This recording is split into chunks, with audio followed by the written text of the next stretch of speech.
educator, and I am joined by my co-host from Oregon, who is a veteran and cannabis activist, Uncle Dig. How you doing today, Uncle Dig? I am doing great. It is a beautiful sunny day outside, and we've had a lot of rain, so my plants are happy and clean.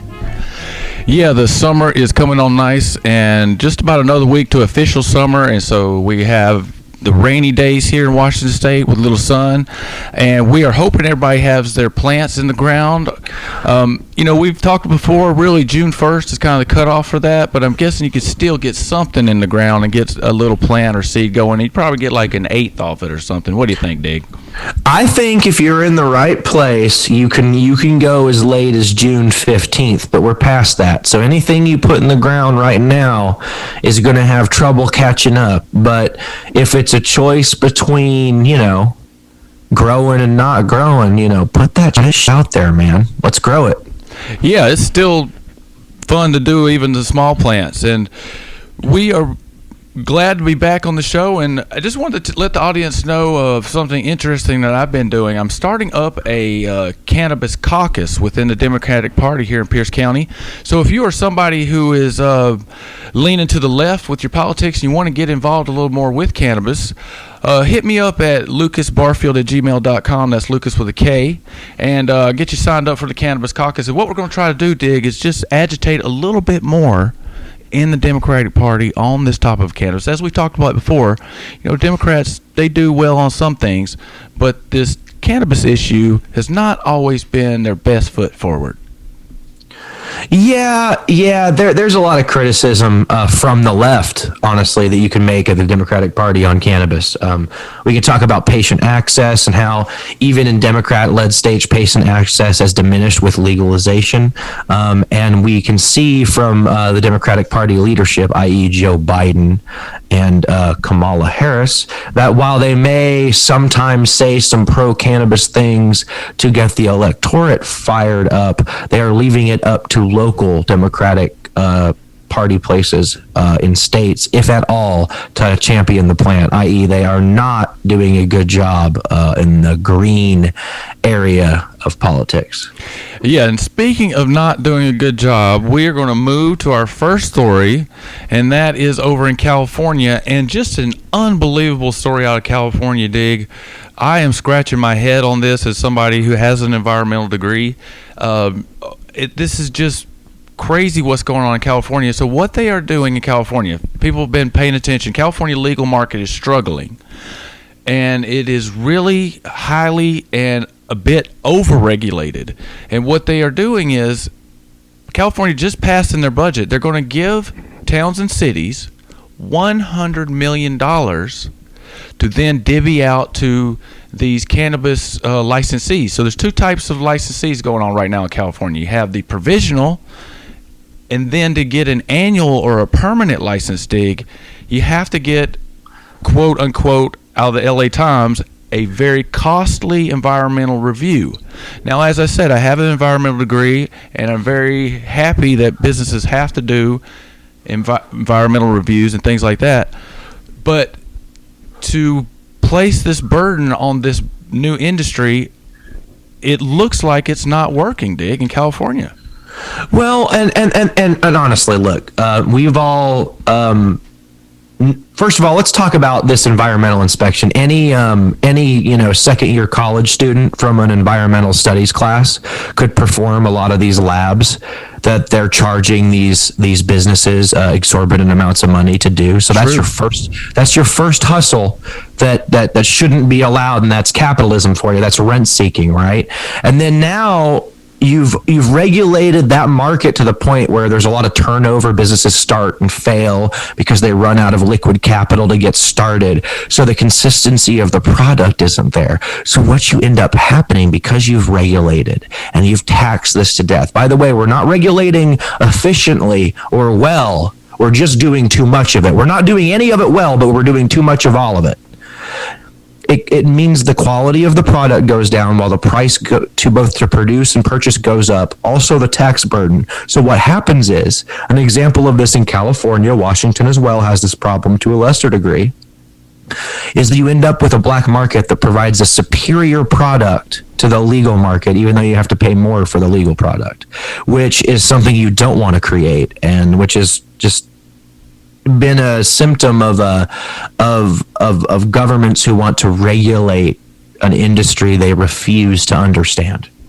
Yeah, and that's kind of what I was thinking too. It really is. They are just regulating too much, and what that is doing is encouraging. Because what they're trying to do is they're saying, well, we want to make a highly regulated cannabis market to get rid of the underground market. But what they're in fact doing is encouraging it.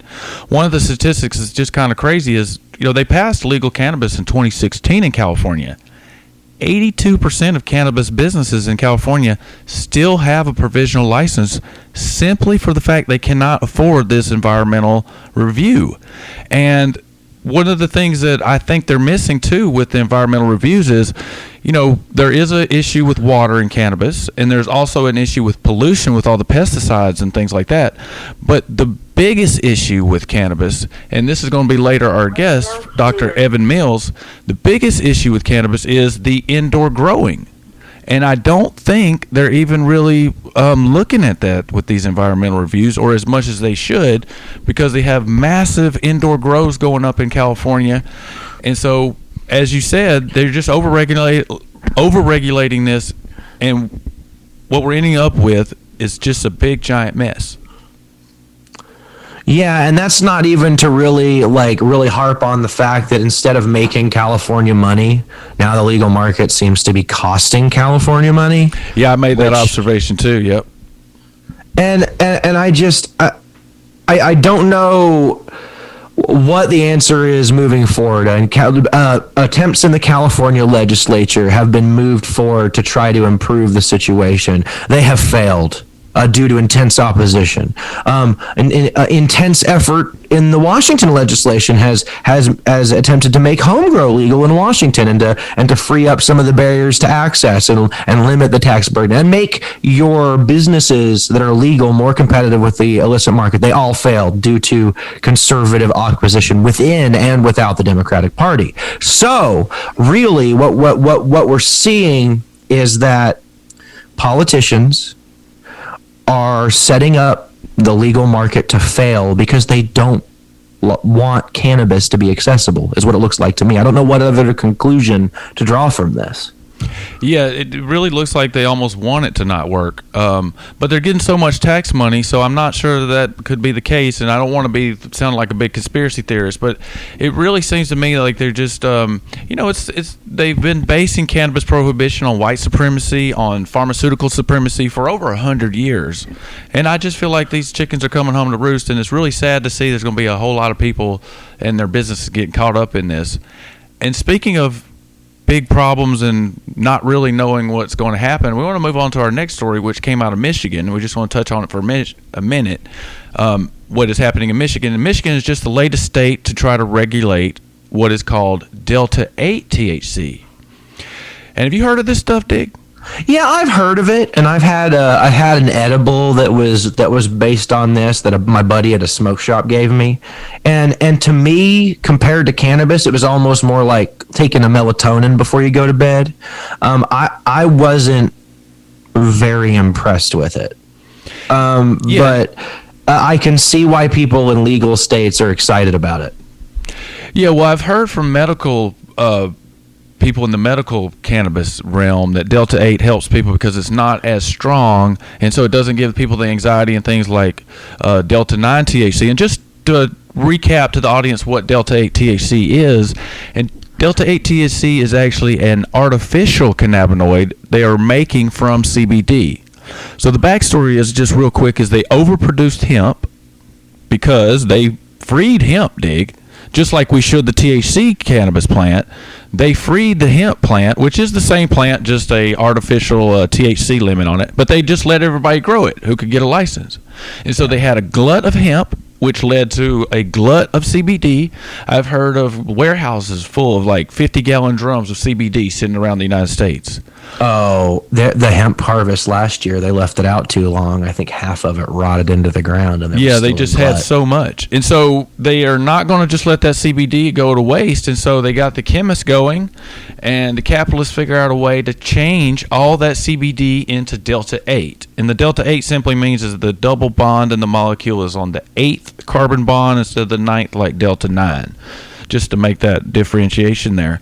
And like you said, it's kind of a weaker cannabinoid. It's not as great, but like we were saying with the hemp, it's just wide open. I made a call down to Panama City, Florida the other day to talk about some hemp pre-rolls with somebody for a minute, and the guy was trying to sell me Delta 8 on the phone, saying, hey, you can come down here and we have Delta 8 here in the store on Panama City Beach. You cannot buy THC cannabis like that. So it's really putting the THC farmers, the THC purveyors at a big disadvantage, and it's just getting started, Dig. I see a lot of farmers are concerned about this, and I would be too if I was tied up in the legal industry and not just a medical hobby grower at home. But what I will say is I feel that this is going to be more of a fad.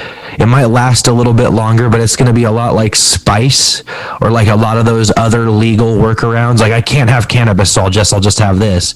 If we can keep legalization going, where people and limit the employer's ability to legislate your off time and what you do in it, i.e., they stop testing for cannabis. If we can get rid of that, if we can do those two things, Delta 8 will continue to just be a limited fad thing in illegal states because they can't get the real deal.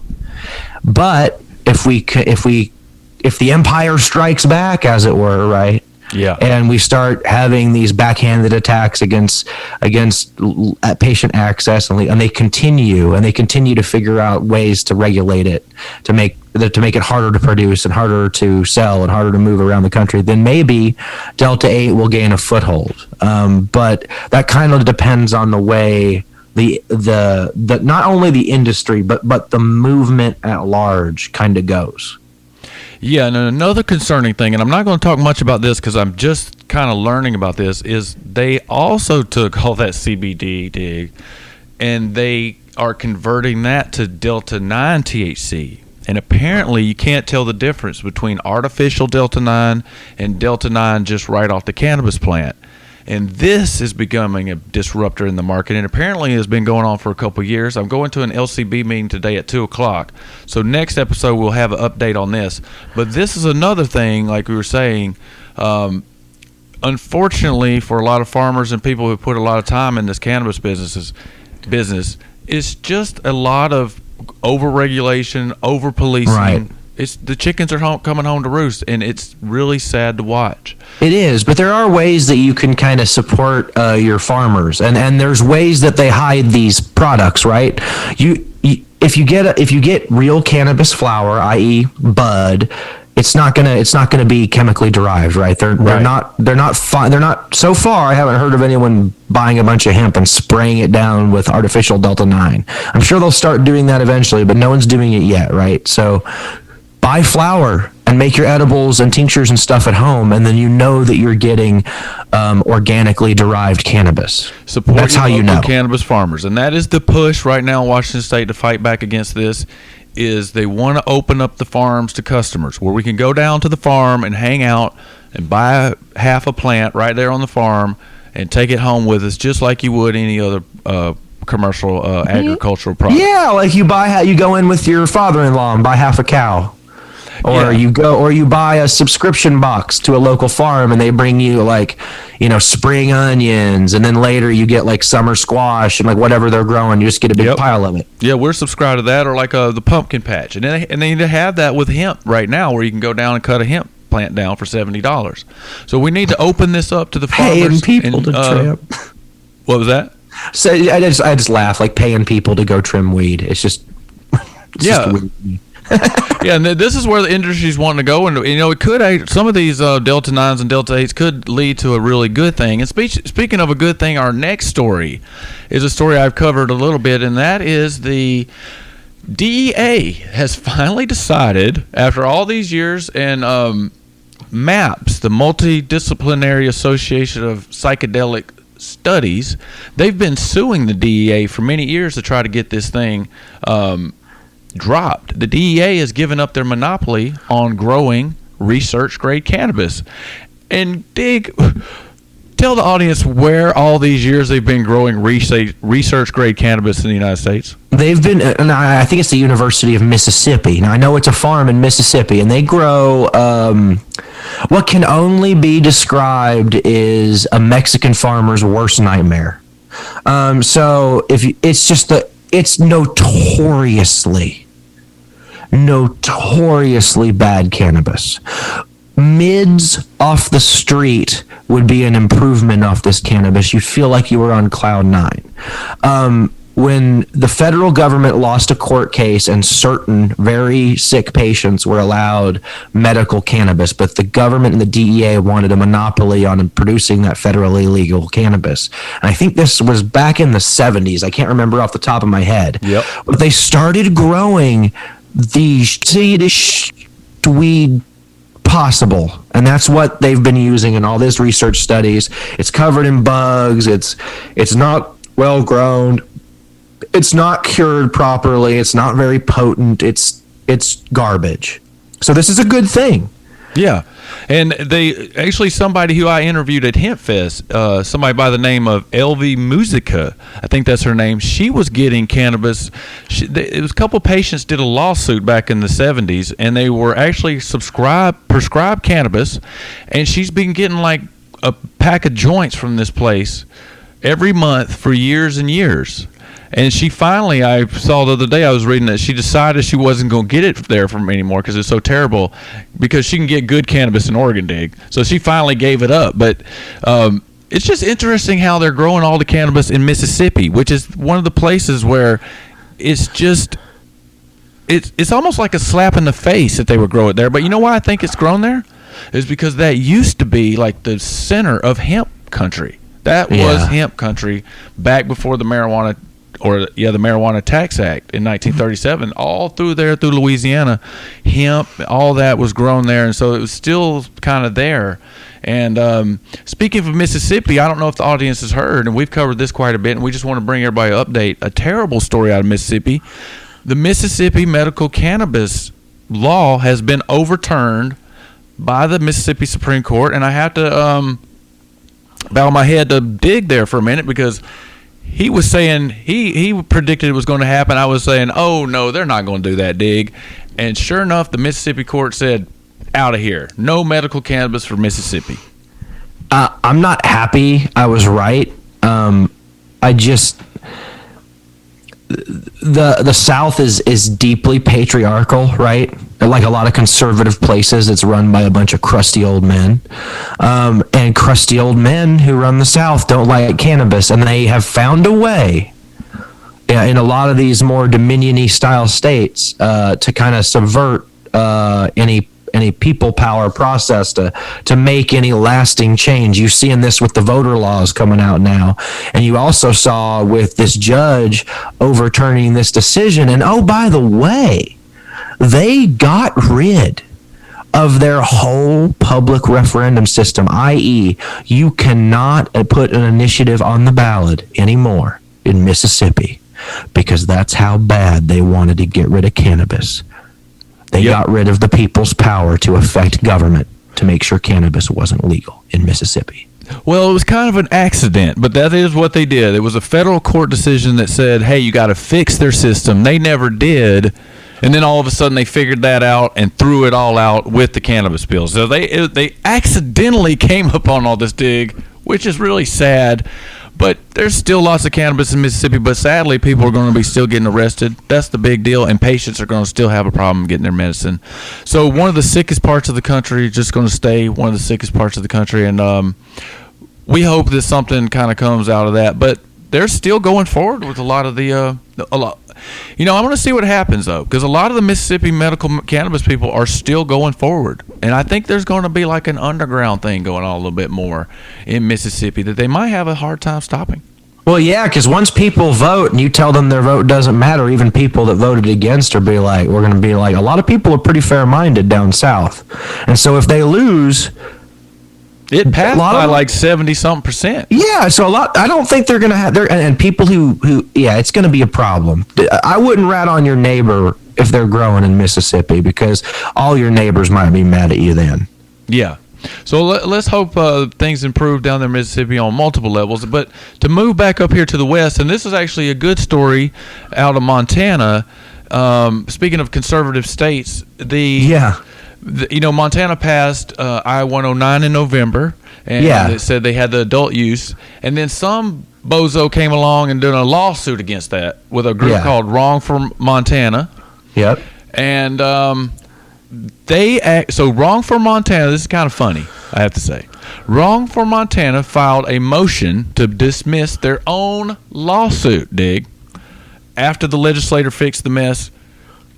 I just think it's kind of funny that they wanted to dismiss their own lawsuit. Well, I think they realized that once they saw like how well because they kind of figured out how well the referendum actually did, and once they found out, unlike the people in positions of power in Mississippi, they decided to allow Montanans to have their say. And so I think that's admirable of them to drop that lawsuit. I don't think they ever should have brought it, but I am not going to I'm not going to crap all over someone who sees the light and decides to do the right thing when they've been doing the wrong thing, because now they're doing the right thing, and that's great. Good for them. You got a little ahead of yourself there, Dick, because I didn't finish my story. Oh no! What'd they do? Nope. He's not giving up the fight. He still says that Montana's got tricked, and he's still going to try to right the wrong that happened in 2020. So, you got a little ahead of yourself there, Dick. Okay, I take that back, man. I would just for one time for me to give someone the benefit of the doubt, who's anti-cannabis, and for me to not eat my words for doing it. Yeah. Well, it was sounding good there for a minute, but nope.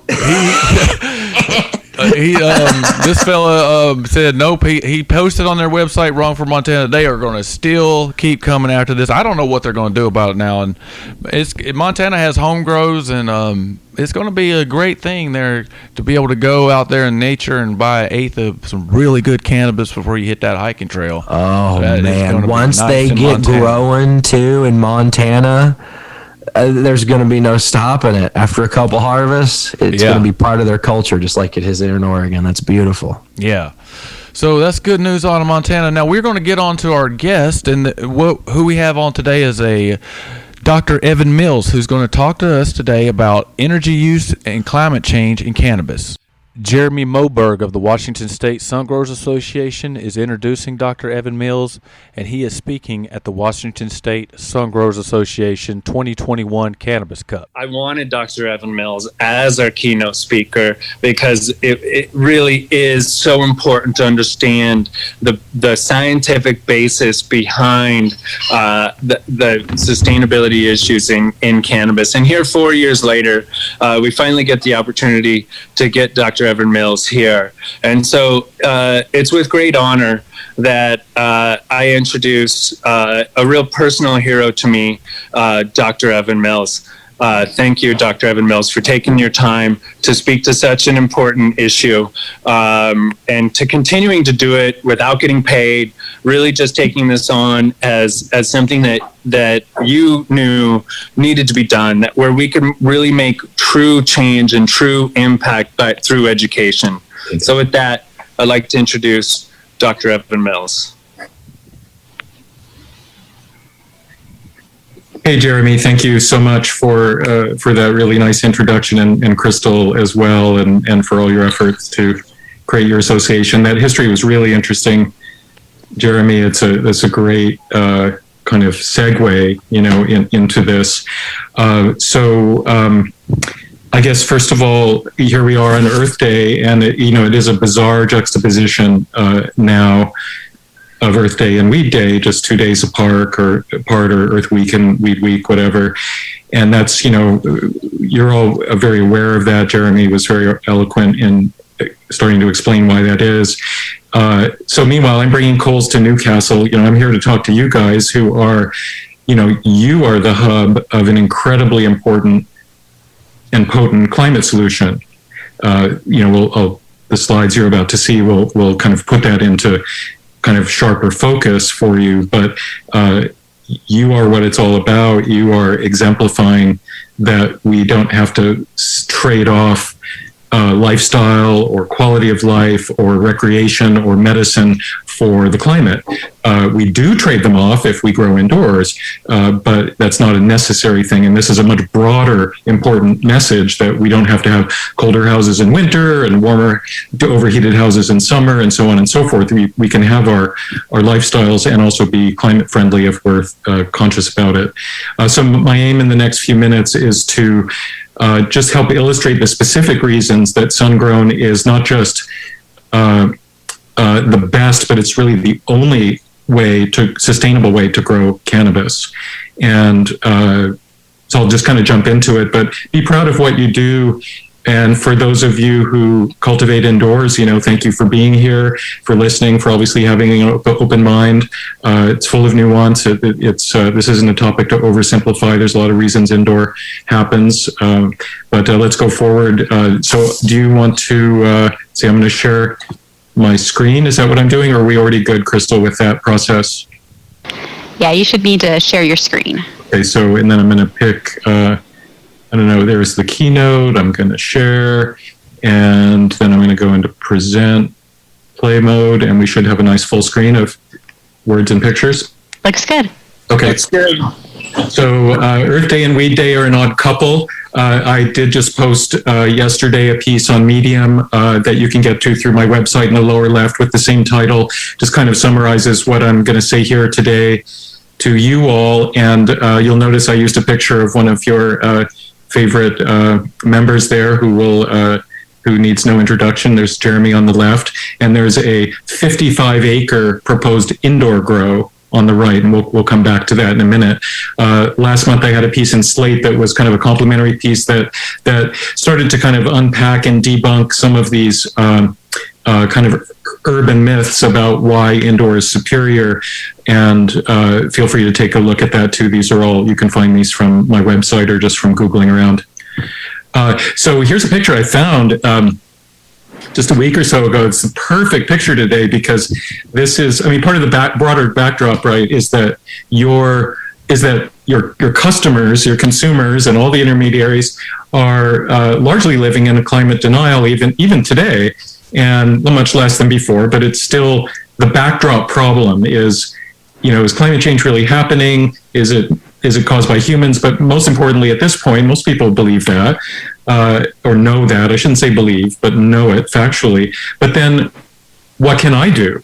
So most people see it's the factories, it's the trains, it's the airplanes. They don't really think about their own consumption choices when in fact they are a very large slice of the overall human carbon pie. So anyway, this is a fire in it's called the Eagle Creek Fire a few years ago, 30,000 acre fire just across the river from this golf course in Washington State. So here's your own state. Everybody's out there playing golf while this 30,000 acre wildfire rages. First, I thought this was maybe one of those fake photos, but this was in CNN. This is a real thing that happened. And then you'll see the gentleman with his head in the ground in the lower left, and we'll come back to him a little bit later. So many of you may have seen this piece. This was in the paper that Jeremy mentioned that I published, first a white paper in 2010 or 11, and then in an academic journal in 2012, and just breaking down like how much energy is used for indoor, where does it go, what's the carbon footprint. So we get about indoor cannabis being on average, big range, or mileage may vary, 4,600 times its weight in CO2.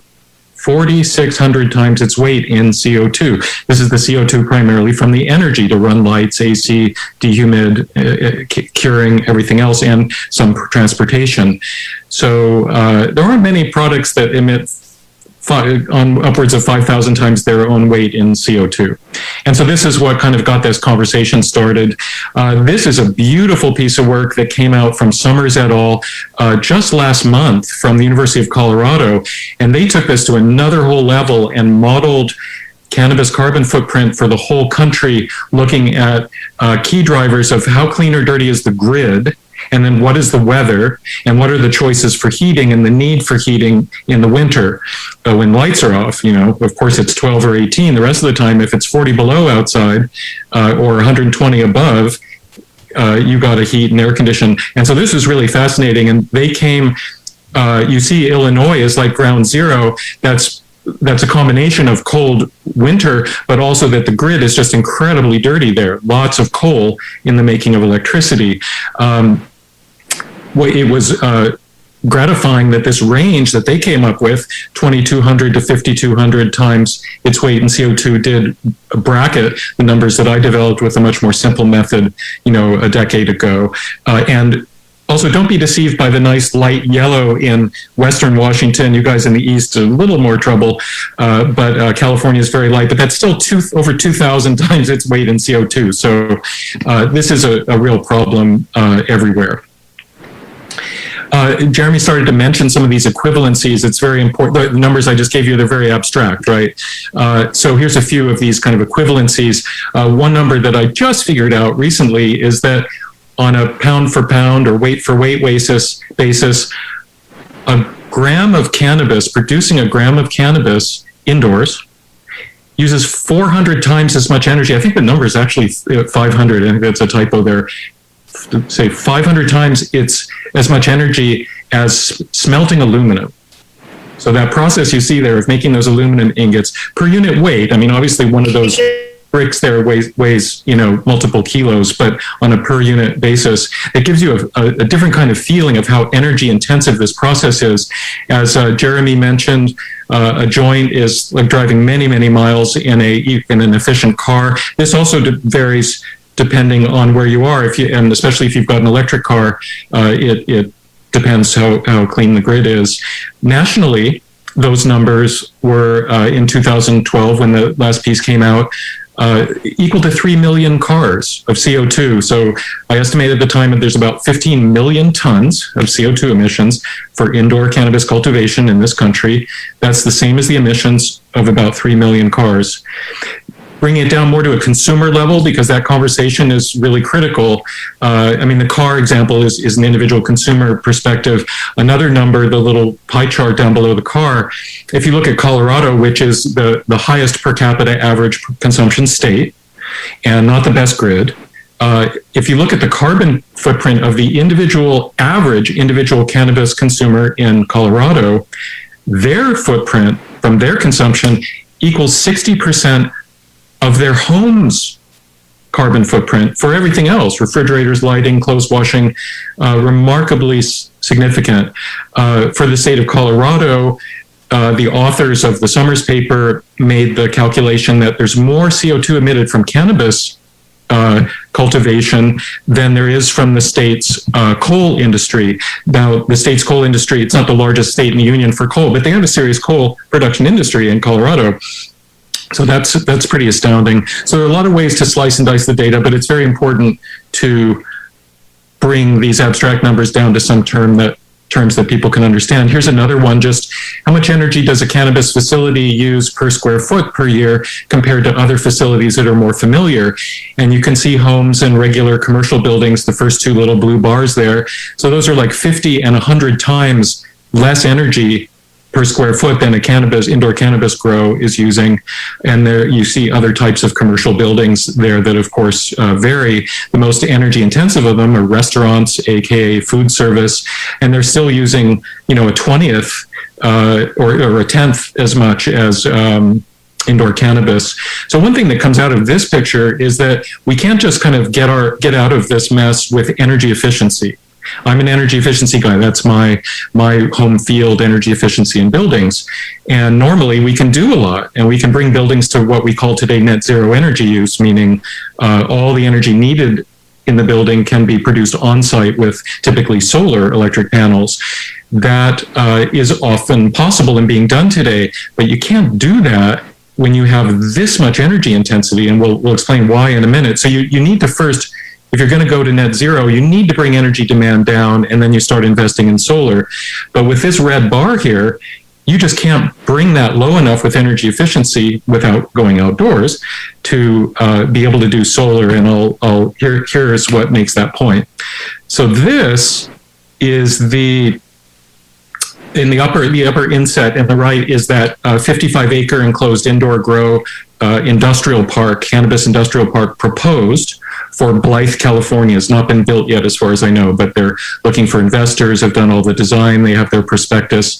The map, the Google view is Blythe. It's right there at the Colorado River on the right of the yellow square, and Arizona border is there. Agricultural area, because they're pulling a lot of water out of the Colorado. That grow, which is 2.4 million square feet, would represent that black square that you see, and that's actually exactly where the property is. The yellow around the black square is the area of solar panels that would be required, according to my numbers of the original paper, to zero out that carbon footprint. Now, people can and should debate, well, how much energy do we really need? Can we lower this? Are those numbers too low because now the industry is a lot more clever and efficient? Those are all conversations we can have, but take a look at this and how impossible this is to do. And among other things, I've made the orange shading somewhat translucent.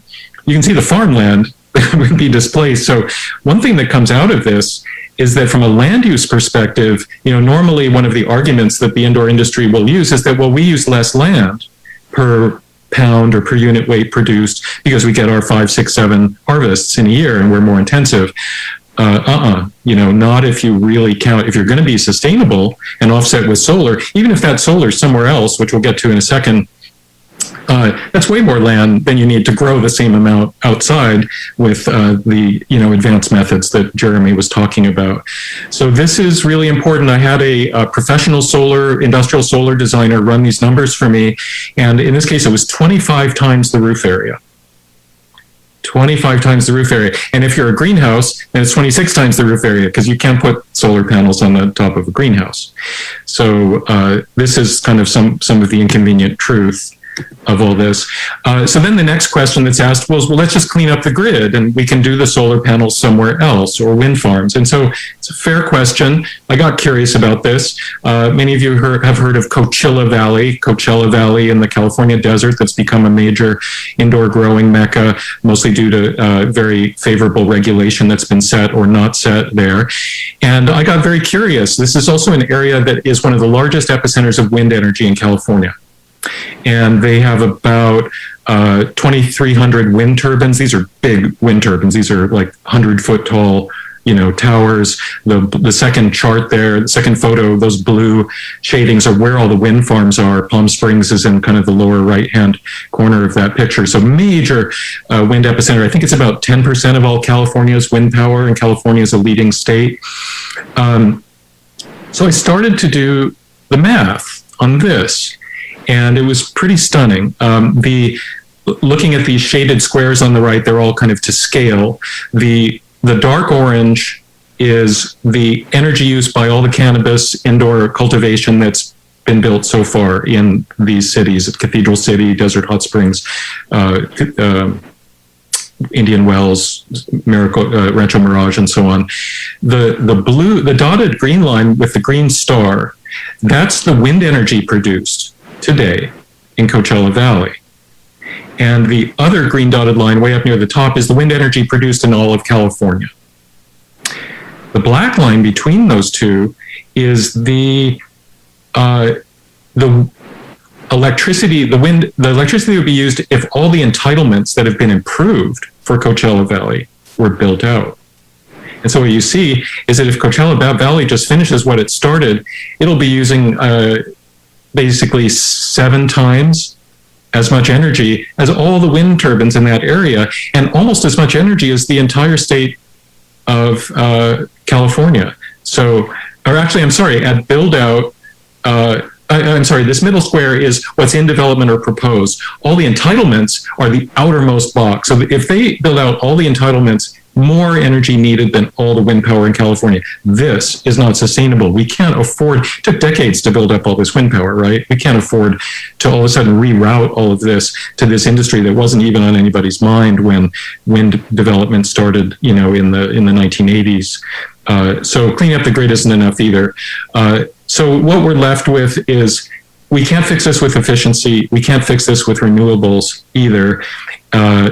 We're optimizing the suboptimal, is the term I like to use, or putting lipstick on a pig. So that's kind of the story, and just a couple more slides. The one thing to leave you with, which is kind of difficult, is that, but also a worthwhile challenge, and one that I know you all are up to, is that if you we're just talking about cultivation so far, right? But there's a broader energy life cycle and footprint of the whole process, the whole value chain.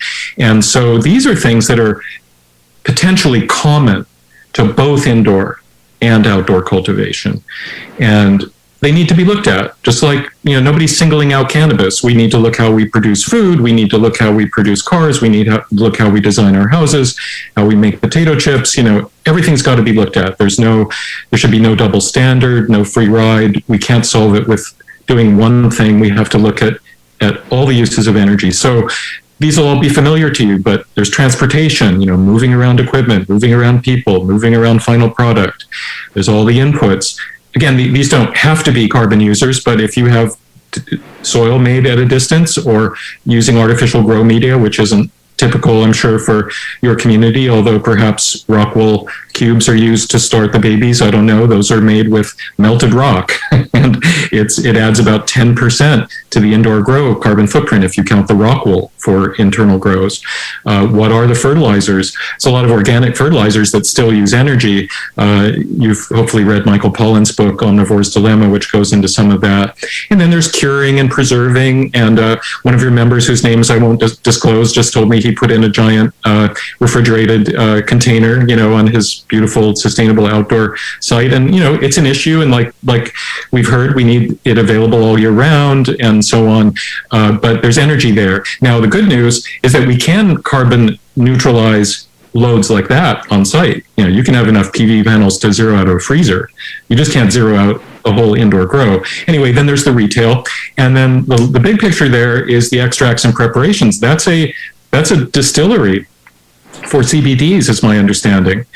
And I don't know how much energy they use. Nobody's ever looked at that or written about it. I mean, the owners have a power bill, but I've never seen, this is one of the frontiers that needs to be looked at. That's obviously a very energy intensive process if you look at it. Sorry, one more thing is water. I just want to step away from energy for a second and talk about water. One of the big arguments also given for indoor being superior to outdoor is also bogus. You guys win, because to make electricity takes a lot of water, especially, ironically, hydroelectric electricity, because there's enormous evaporation. But also those cooling towers you see on the left, that's not smoke coming out of a power plant, that's the cooling, the evaporative cooling of the power plant water after the turbines have been run. And so my calculations are that it takes between 20 and 40 gallons a day per plant to cultivate indoors if, it's only a gallon or whatever direct irrigation. But if you look at all this water footprint, it's way more than outdoor cultivation. So you win again, but these are things that like Jeremy said, the consumers are just uneducated, and the regulators are uneducated about. So last slide is just what to do, what's needed, some things for you as individuals, for your organization. Back to the beginning, be proud of what you're doing. You have a lot of bragging rights. You're avoiding most of these emissions that we talked about without even trying. I mean, of course you're trying, but you're cultivating outside for all kinds of reasons, and you have this giant benefit that you're not really given credit for. But also be sustainable, of course, because sustainability isn't just using less energy. It's all your additives, your solid waste, the water. So growing outside in itself isn't a pass. And of course, outdoor growing has had much more bad PR than indoor has because of irresponsible cultivation. So be proud, be sustainable. I think the big tagline is transparency. It's just, again, this information isn't out there enough. The decision makers, the consumers don't have it. And so education and engagement, consumers obviously need to know. There's huge value for market pull, for people voting with their wallets, especially if you can't get regulators off the dime, or there's conflicts of interest, or information being suppressed. educate the consumers.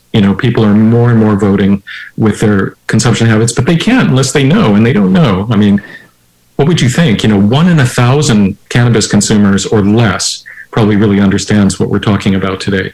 And then there's the bud tenders who, again, I think Jeremy said, are really not literate and not competent to explain to their customers, and instead they steer consumption towards the high carbon product. Investors is another one. Something I want to do now is really analyze the business models and look at what is the bottom line for in versus out, especially tomorrow? If there is sustainability, how does that change the bottom line if you have all that solar, right? If you're recovering water, if you're doing all these things right, if you're buying LEDs, a lot of pushback against LEDs by indoor growers. They're very expensive. And what's the ROI on that? So I think the investment business case needs to be made better as cannabis companies, indoor cannabis companies, start to come into green funds and socially responsible funds. Those fund managers who are picking those stocks, they need to be educated that this is not necessarily something that they want in their portfolios. And then environmental organizations, you've probably noticed how quiet they are in this. Who has ever seen Greenpeace or the World Wildlife Fund or the Natural Resources Defense Council talk about this issue? Nature Conservancy has begun a bit. They have a really good program manager there who started to fund and be a participant as a scientist herself in analyzing both indoor and outdoor environmental impacts. And last but not least are politicians, and this is the last slide. What to do? They are largely uninformed, but also the lobby, of course, I don't need to tell you, for indoor producers is much stronger than the, much more well-resourced, I shouldn't say stronger, but more well-resourced than an organization like yours can be. And, I think a lot of the regulators are captive by this, either consciously or subconsciously, and even organizations who are promoting green cannabis indoors or outdoors are also not necessarily truly neutral or giving the full story, to their constituencies. So meanwhile, we have now a new president who is putting climate change front and center, and he's also probably going to be putting cannabis legalization front and center. And that is an enormous train wreck that I don't think they're aware of. That's an impending train wreck that they're not aware of. And so I think that message to Washington that you can't just do one of these without looking at the other. Now, fortunately, it's not a real choice between cannabis legalization and climate, but because outdoor cultivation can be done with quality and sustainability, but that's not going to happen by itself. And there are certain levers that the feds can consciously pull as they move forward on both those fronts, but they've got to do it. They've got to be deliberate about it. And so I think that's the last but not least challenge that we all have in front of us. So that's my remarks. I'm at 23 minutes, a little over. Sorry, Crystal, but you're covered it. And happy to take any questions or tomatoes or whatever folks have to offer back my direction. Thanks for listening. And Crystal's got the slides, and you're welcome to share them around with people. All right. Thank you so much, Dr. Mills. Now, if you have any questions, feel free to post those in the chat box on Zoom or in the comments section on Facebook. It does look like we have a question here on Zoom from Jade with Puffin Farms. And so her question was, have you spoken to any regulators or politicians that have taken an interest in this issue? Do you think there is any hope to deal with this issue via policy as national legalization rolls out? Thanks, Jade. I have a bit, I've had inquiries, and then you never know who reads, what you write, but nothing highly promising. There's interest, but they're very harried. They have a lot of different people talking in their ear about this. So, one person can't do all the education. You and others really need to get out there. I do think there's hope, but unfortunately, there are things like, and I'm very unpopular in this regard among my own peers, but typically energy policy and sustainable energy policy is about things like rebates for more efficient behavior technology, or it's about standards, codes and standards for buildings. And when your only tool is a hammer, and you see all your problems as nails, that's kind of the situation we have here, that they're looking at energy efficient building codes and rebates for things like LED lighting. And I find those actually not only counterproductive, but bordering on immoral and unethical, because they actually hurt your industry, right? They're subsidies to indoor producers that are not kind of counterbalanced with subsidies to outdoor production. So they make rebates in particular, obviously, make it more cost effective to grow indoors, and that biases the playing field. So there's efforts to work with policy. I mean, a lot of states are working with these kind of things I'm mentioning. A lot of utilities are looking at rebates, but I think they're misunderstanding the market dynamics. They're used to things that can't be done outside, right? You have a hospital. You want to make energy efficient hospital. You don't take all the patients out into the parking lot and turn off the air conditioning. You improve the building. But this is just so different. I can see one from Andrew. Do you want me to look at that? Yeah, actually, we have one that came in through Facebook first, so let's go with that one from Dave Whiteside. And so his question is, are Washington cannabis farmers incentivized by tax breaks or so forth to use outdoor sustainable green growing methods? And I can say in Washington they aren't, but, Evan, what do you think that would look like if we were to incentivize outdoor production? Yeah, I think that's a great question. And of course, you and your members can speak better. I don't know that we have 50 different policy landscapes. That's part of the problem, is patchwork. And so what's happening, just a footnote, in answer to that question, many are disincentivized. Illinois forbids outdoor production, full stop. It's against the law to grow outside. In California, about half the counties forbid outdoor cultivation. So there are actually disincentives more than there are incentives. I think, one of the things is the interstate transportation laws, obviously. Why should we be growing cannabis in Fargo, North Dakota in the middle of the winter? Well, because Fargo customers can only consume cannabis grown by North Dakota growers. So that's obviously a federal policy issue.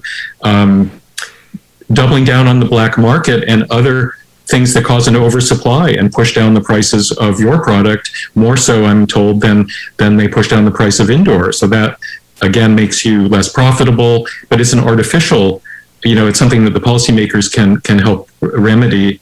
There's this thing, for those of you who are old enough, called the carbon tax, and that's always been this incredibly unpopular thing, but maybe that'll come back, or some other form of that. We don't charge for energy in commensurate way with its impacts on public health, on air quality, on ecosystems, on natural disasters. And so the price of energy and the subsidies for energy. Now, Biden administration is looking at eliminating subsidies on fossil fuels, which is a very potent and very important thing to do. And that will trickle down to the cannabis industry, actually. And then, there's a whole dynamic between states' rights or states' jurisdiction and federal, and I don't pretend to understand that here, but there's certain things that the states can't, that the feds can't do, or they have to defer to the states. But the feds can still, we've been down this road before, the feds can still develop model standards, model policies, model programs, and make them easy to adopt, by states, and cooperate with that.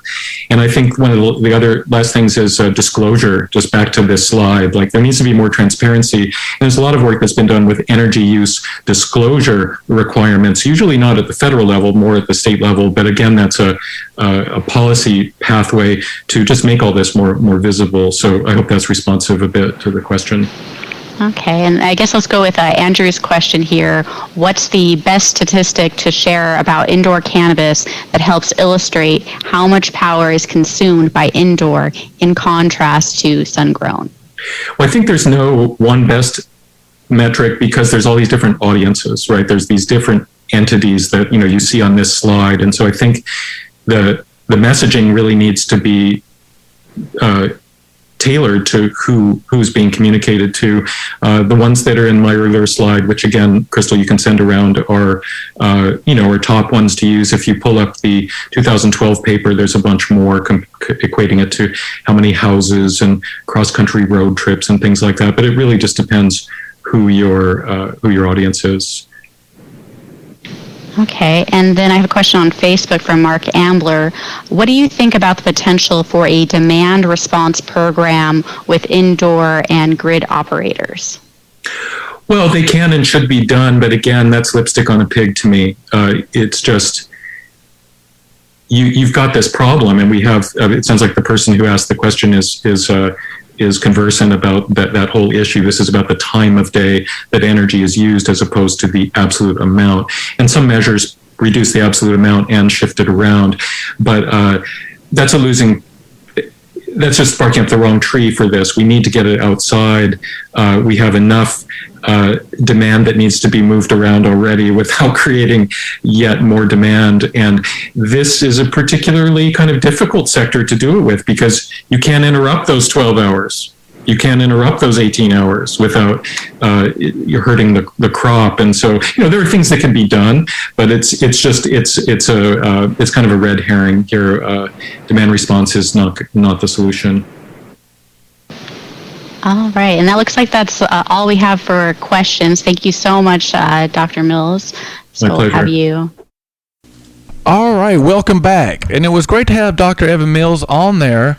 I have to say, he was one of the first people I interviewed, Dig, back when I got writing on cannabis back in 2014. So it's great to have him on the show finally. And he was here speaking at the Washington State Sun Growers Cup. And that was Crystal Oliver doing the question and answer segment there. I'd like to thank her for giving us permission to use the audio there of the Sun Growers Association.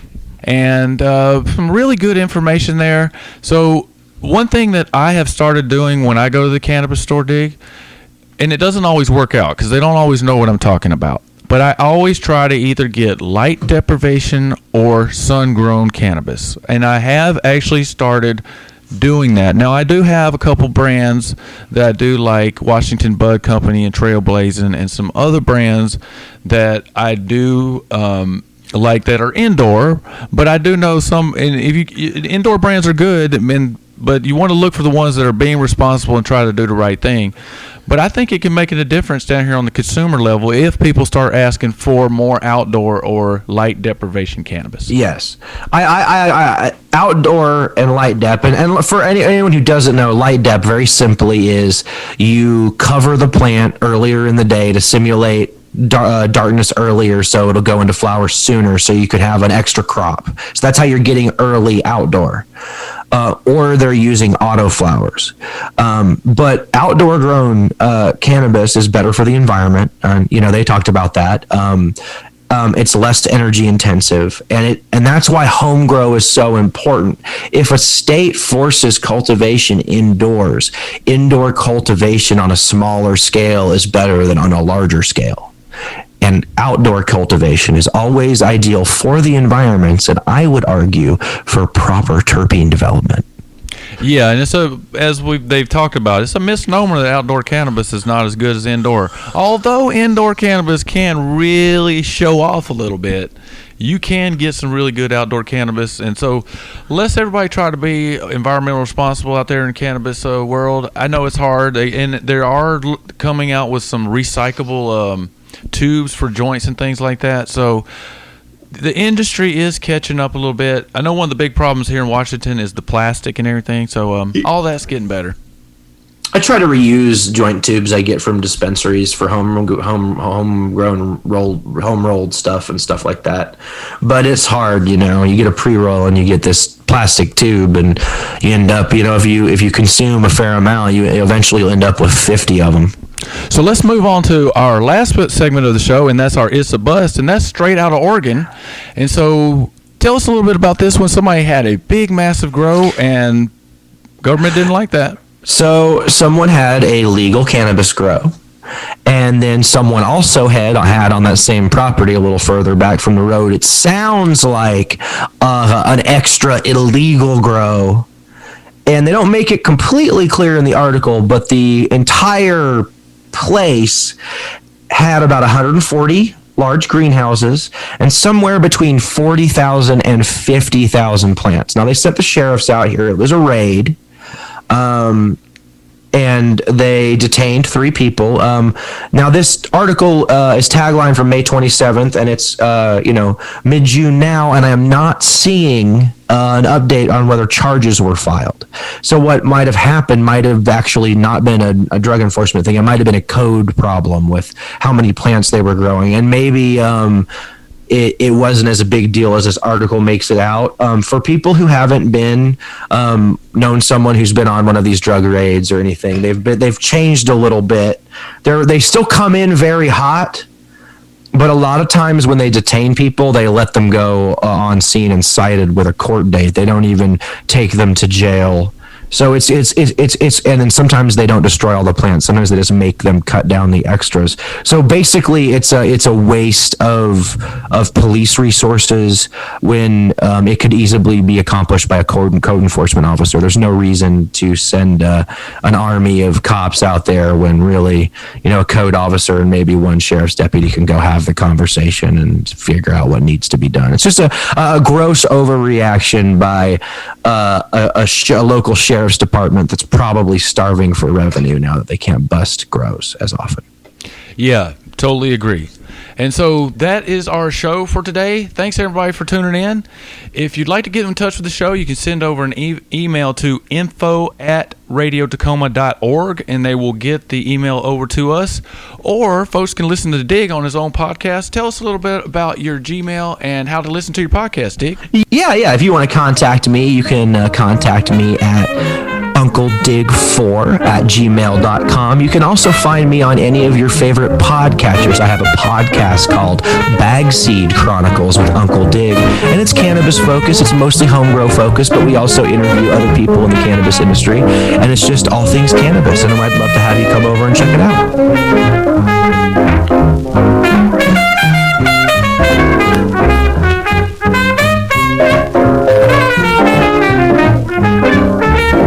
This is Cannabis Corner, hosted by Lukas Barfield. If you would like to get in contact with your host, he is on Twitter at MJIsMedicine.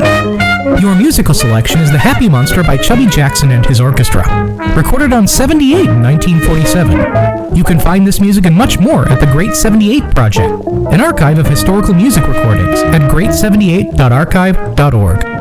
You are listening to 101.9 KTAH, Radio Tacoma.